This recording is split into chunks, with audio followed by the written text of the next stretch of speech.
Ian Mackay, everybody thinks of him as being this dogmatic, straight edge guy. Well, he really, he was fairly dogmatic, but he also was a great guy. And we all worked at Inner Ear Studios in Northern Virginia, and Ian was kind enough to produce the record for us. And you can hear his voice on the Crapper's Delight. You hear him going, oh, you can recognize his voice. Brian Baker was on it. Lyle Pressler, both Minor Threat alumni, and they went on to be in the Meatmen in the mid '80s. And that was kind of what brought me back into it, was that whole EP. From then, I didn't reform the Meatmen until a year in '85. Sometime in '84, it became the Meatmen again. But yeah, it was great, man. It was like an all-star lineup. We had Graham from Negative Approach, and we had Brian and Lyle from Minor Threat in the War of the Superbikes and the rock and roll juggernaut era, the '85, '86. 87 years, so that was one of the best lineups. The record got reviewed in Spin, and we thought, oh wow, we're in Spin. Now, of course, we alienated some of the old school punkers because we were kind of going with the big rock sound and making fun of big rock, but yet playing big rock. So we tried to kind of play both sides of the fence, for better or worse. We made some new fans, we lost some old fans, and so it goes. As Rich Ramsey said, this is about the little guy that lives in my bowels. It's a song that I wrote back in the day. It's called Mr. Tapeworm. Did you ever hear, when a tapeworm, like a 30-foot tapeworm, crawls out of your ass? You know what sound it makes as it rears its head? This is dedicated to the little boy that lives in my bowels. It's called Mr. Tapeworm.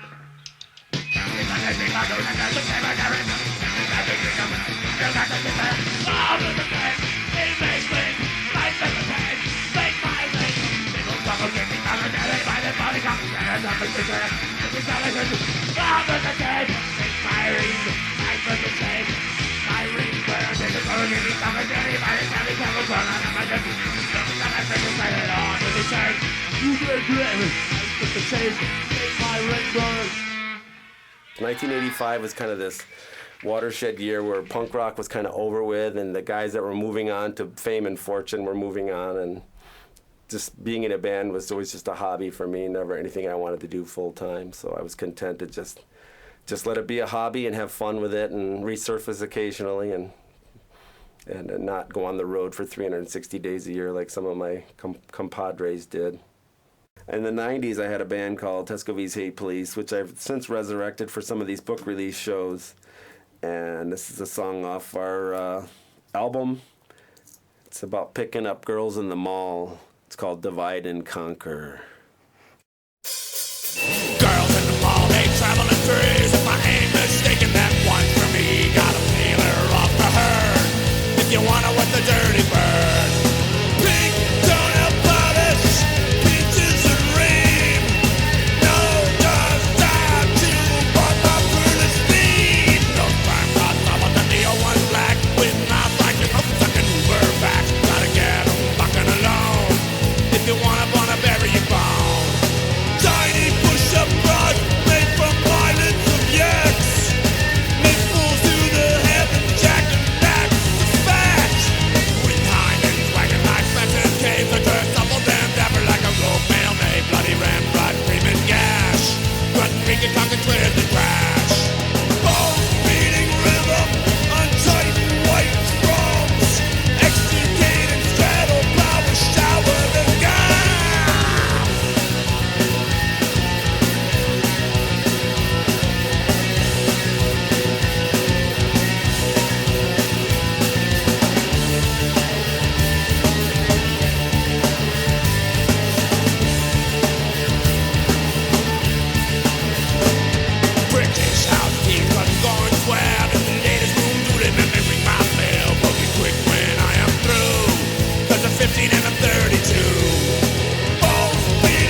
I'll never forget the time I got a call from Dave, and he goes, "You got to go down to Hobie's." The Hobie's, I think it's still around down on right across the street over here by Goodrich's shop, right?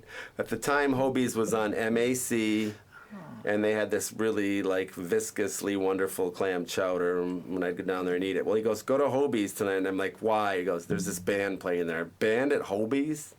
Yeah, they're called The Fix. So I walk in there and I sit down, and these guys are setting up equipment, and it's just like I have no idea what to expect, and they have like a shrunken head in the bass drum, and there's all this weird backlighting, and I'm like, what is this? And then the singer Steve comes out, and he's got his feet like wrapped in bandages or something weird, and I'm like, what exactly is this?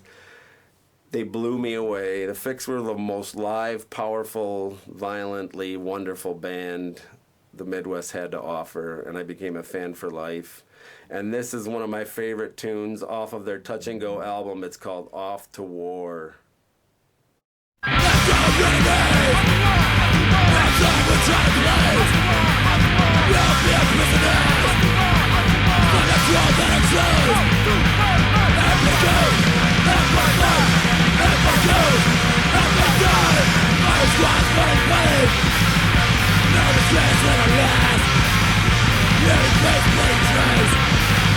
No for your fucking race. Wanna be running back. One side of my back. He was really a nice kid. That's enough to cause a live. Everybody goes, everybody fight, everybody goes, everybody dies. My squad's running buddy. Never scares any last. He plays bloody tries. No for your human race.